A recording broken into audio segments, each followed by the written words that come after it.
our topic this week, you might have noticed, is about departures. It's a film, an amazing film from the last 10 years, done in Japan. It's an incredible thing, but just that word is an incredible word. And it was very evident during this last week in this journey that I took up to annual conference, because a lot of my friends were moving. They're changing. This is an appointment system in the Methodist Church, and everyone goes to a new space, right? A lot of the churches around us, including our district superintendent, is moving from being the superintendent and going to be the pastor of Catalina. And one of my friends, Bob, was over at St. James, and he's transitioning to a church that I know really well up in the Phoenix area named Epworth.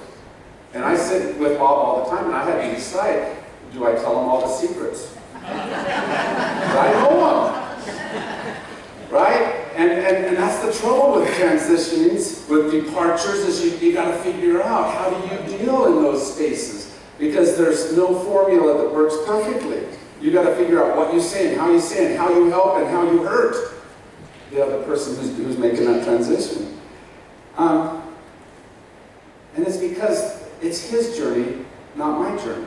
And my information might help, my information may not help. And to try to figure that out is one of the challenges of life. How do we help each other in those departures? Daija is the man who's playing the cello there. He is a cellist, but the problem is his orchestra disbands. And he just barely had started there, and he got a brand new cello, a very expensive cello, and he loved playing it, but all of a sudden, his job doesn't exist. So what does he do? What steps does he take next? So he and Nika, his wife, decide to move back home, not to her home, to his home. The one where he grew up in, where 2 years before his mother had died. And he goes back to that space that he knows and doesn't know quite so well anymore.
Oh, give them a call.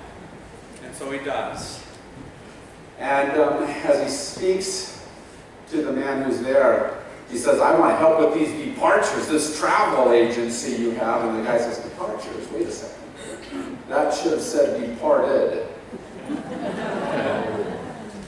They're close, aren't they? Departures, departed, but there's a whole different place it takes you to, doesn't it? Departed, departures. See, they seem the same from so many angles, and yet they're a world apart in so many ways. At annual conference, the bishop came out right at the beginning of the conference in this beautiful orange stole Cynthia had made for him, with a little green stripe over here on it. And if you know what those orange stoles stand for, they stand for No More Gun Violence. And he was talking about what had happened that week on a baseball field in Washington, D.C. and how we had to work to have no more gun violence. And a friend of mine, just over my shoulder on this side, yelled out, "No more violence!" And I agree with him, no more violence, but he missed the point. See, he's a gun enthusiast, and he saw that as oppositional to him holding on to his gun, which is what often happens, isn't it? He's holding on to a departed thing. He's thinking, I don't want to lose this. But what the bishop was calling us to was a step, it was a departure from what we were towards what we could be. And he's not saying let go of your gun, but he's saying that the violence has to be more important to us. And departures are always a journey to the unknown, the uncertain, the undiscovered, and often the unwanted. And the hard part is we want to have things clearly set in front of us so we know how we're going. How many are really good at planning your whole vacation out so you know every moment where you're going to be? And oftentimes those kinds of transitions, those departures, take us in places where we don't get to plan it out very well. Where we have to step beyond what's easily understood and controlled into those places that are much more difficult.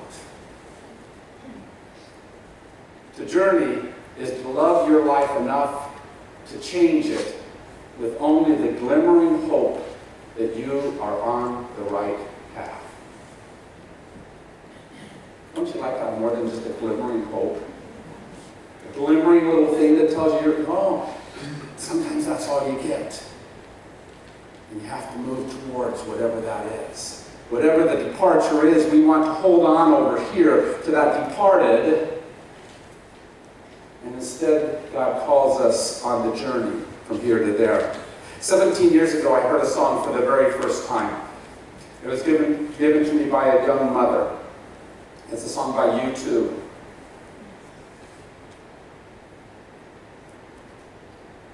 She gave it to me because we were going to do a funeral for her daughter, Annabelle, who wasn't even 2 years old.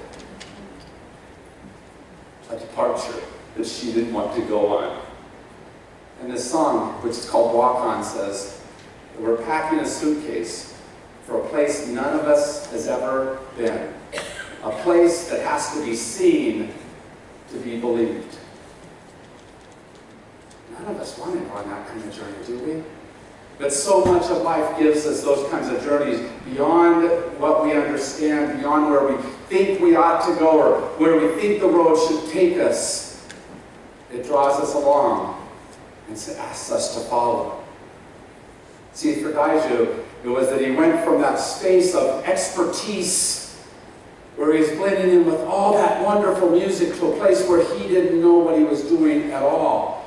He steps into that NK office, which means coffin.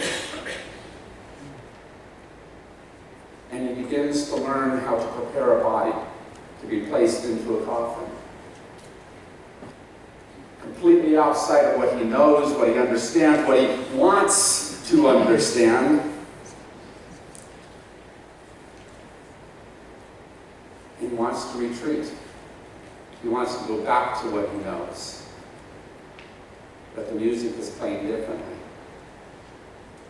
Alfred Lord Tennyson wrote a poem called Ulysses, which talks about that great hero who was in the Trojan War and has all those exciting adventures traveling around. And this story is about how he gets home.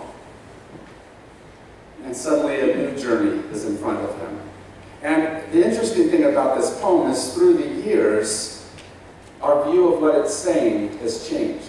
We used to think it was all about the hero journey out there, but it really is about what happens when I think it's really about how the hero has to take a new journey at the end of the journey, and he doesn't want to. Towards the end of the poem, he begins calling out to the sailors that went on all those other grand adventures with him. He says, "Come, my friends, 'tis not too late to seek a newer world. Push off and sitting well in order smite the sounding furrows. For my purpose holds to sail beyond the sunset and the baths of all the western stars until I die." See, he knew how to journey out there. He didn't know how to journey here, sitting in Ithaca, ruling the kingdom again, being a homebody. It was a journey that challenged him to become more than what he was before. See, these journeys of life rarely come as we expect them to, and often are unwanted by us, and because they often carry opposition both within us and from the people around us. And we have to figure out how to move on those journeys anyway, because they often carry the scent of death and chaos. Daiju at one time gets on a bus, just freshly arriving from a death scene. And there's 3 girls on that bus who begin to wrinkle up their noses and say, "Oof, what smells?" And Daiju realizes it's him from where he's gone. Jody and I had a good friend of ours named Carol. And Carol was an amazing soul who had gone through cancer treatments 10 years before the part of the story I'm going to tell you today. And she beat that cancer. And 10 years later, it came back with a vengeance. They were without a church at that time, and so they came to me, or I should say Carol came to me. They had lots of money, and they were able to do lots of treatments and figure out lots of ways to be able to help with that struggle. But Carol came saying, how do you know when it's time to stop fighting? And see, Ron didn't want to do that because then he had to let go of someone he loved. And yet Carol was ready. And so the 2 of us went and sat with Ron and said, "The journey's different than you thought." And that's never easy to hear, never easy to take that type of journey, but it's what life pulls out of us all the time, isn't it? That we're carried forward into places that we don't understand, that challenge us, that ask us to think differently. And in every moment we have this decision to make. Is this a reiteration or a new iteration? Do we go back to something we've already known and already do well, or do we become what's new? And it's never simple to decide in each moment which is the right answer. But we can sure see when someone else does it wrong, huh? The Florida conference this year, at their annual conference, did a really neat thing. They called out for the future, they put out a huge call for the future of inclusivity. And they said, let's let this person feel welcome, and this person, this group of people, and that group of people. And you know, they never mentioned LGBT people at all. Inclusivity does need to include this person and that person, that group and that group. But it's so easy not to hear yourself limiting how to step forward. And it's because we hold on to something, some departed, and we're not able to get past that in order to step towards what that departure calls us to. We want, in a very real way, the travel agency instead of the mortician. Right? We want the joyful departure, not the more challenging departure, because there's no standing ovation for the mortician. No matter how much we need that person in that moment. Because it's so easy to focus on what is lost instead of what is possible and what is gained in that moment. So Mika discovers Daija's new job and doesn't like it because it's one of those unclean jobs, right? One of those unmentionables. She sees this video where his job was to play the one who had died. She faces him, she calls him in and she challenges him. about his decision.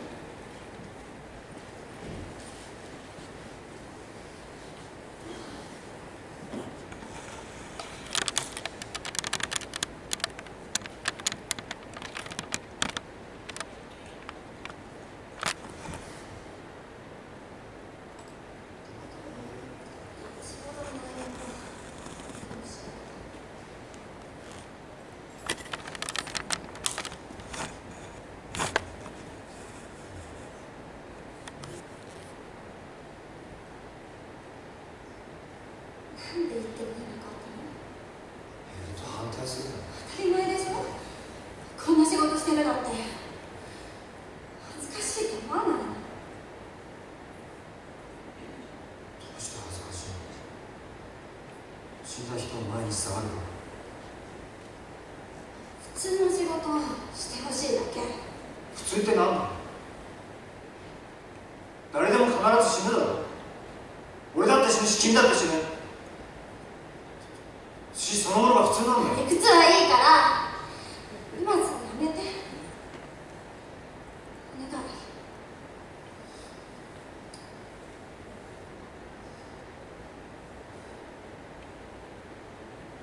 私今まで何も言わなかったよね。誰ともチェロやめたいって言った時も、田舎で踊りたいって言った時も腹についてきたじゃない。それ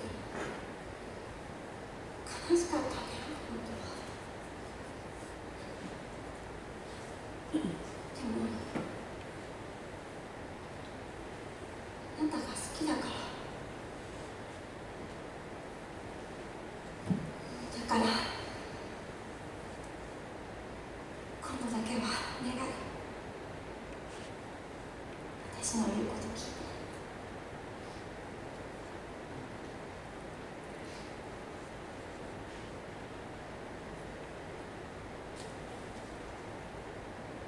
嫌だ。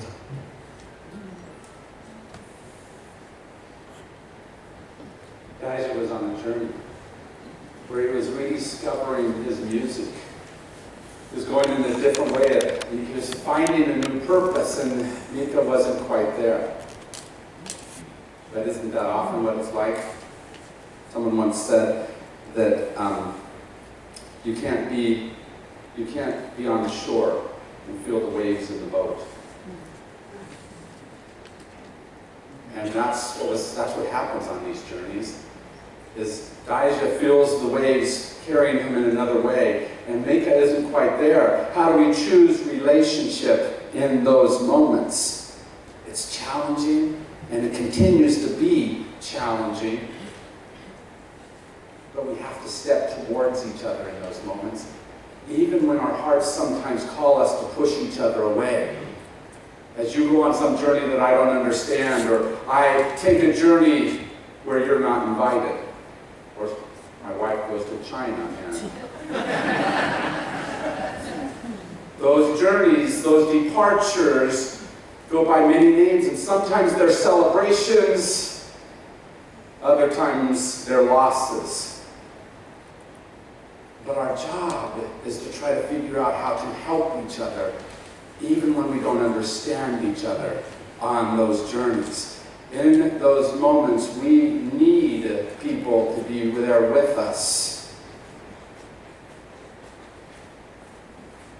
So in that moment, as they're struggling to find each other, as they're struggling to be with each other, the news comes in that Daija's dad has died. And he didn't want to do anything. He wanted to just let it go, because Dad had left them years before when he was a kid. He had dealt with it. Well, Mika, though, knew that he really hadn't.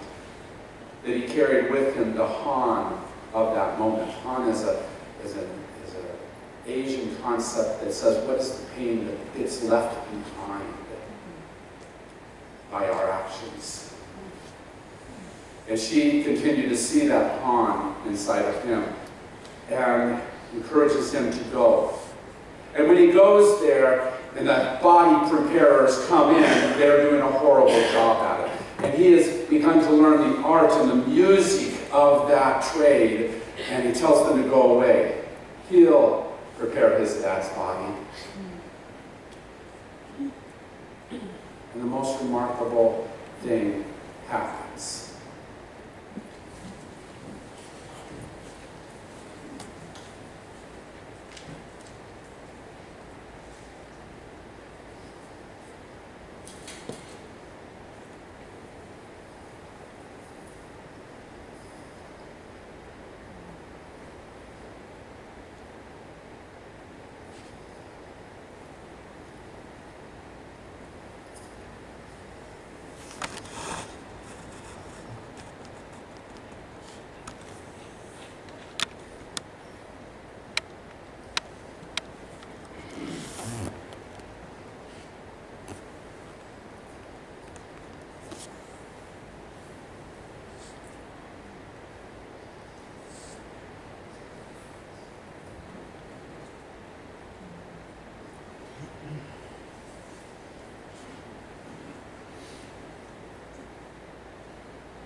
See, that small stone he found in his father's hand echoed the larger stone that he had found in that baby cello that he came back to when he came back to his childhood home. He wanted to hold on to the great cello from his past. But in that small cello, he found himself again. And he found his father's face again. Right now, 2 years ago, President Obama signed a bill into law which celebrates right now, Juneteenth holiday.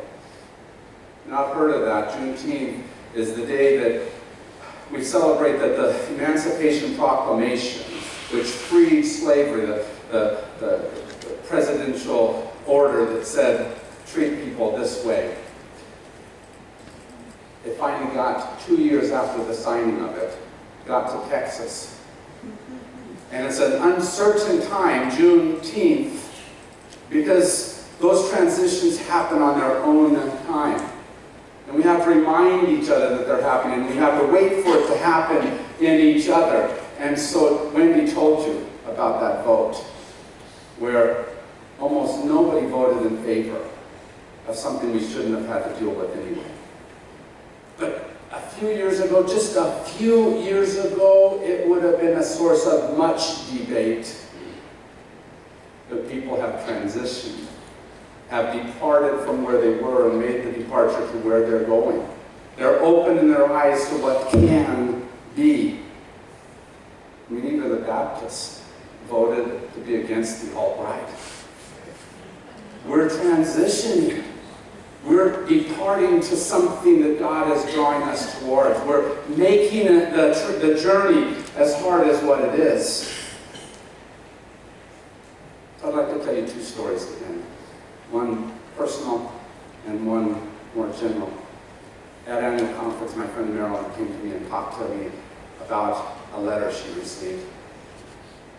And the letter talked about something we've done together there. We were working with the homeless there, and it was not liked by everyone there. There was quite a bit of opposition towards letting them into the church. And one of the ladies who had been that opposition wrote a letter that said, Marilyn, you were right. It takes time. And then a friend of mine, a pastor friend of mine, came to me and said, you have to know this story, and your congregation needs to know this story. He says he goes to a group, and he goes to that group not as a pastor, he's the head of a nonprofit, because he knows that many of the people in that group struggle about churches. And in fact, as in the course of the conversation, they talk often about how this church is bad and what that church has done and all that stuff. And then in the midst of that conversation of all that church bashing, somebody said, wait, there's that one church on River and Swan.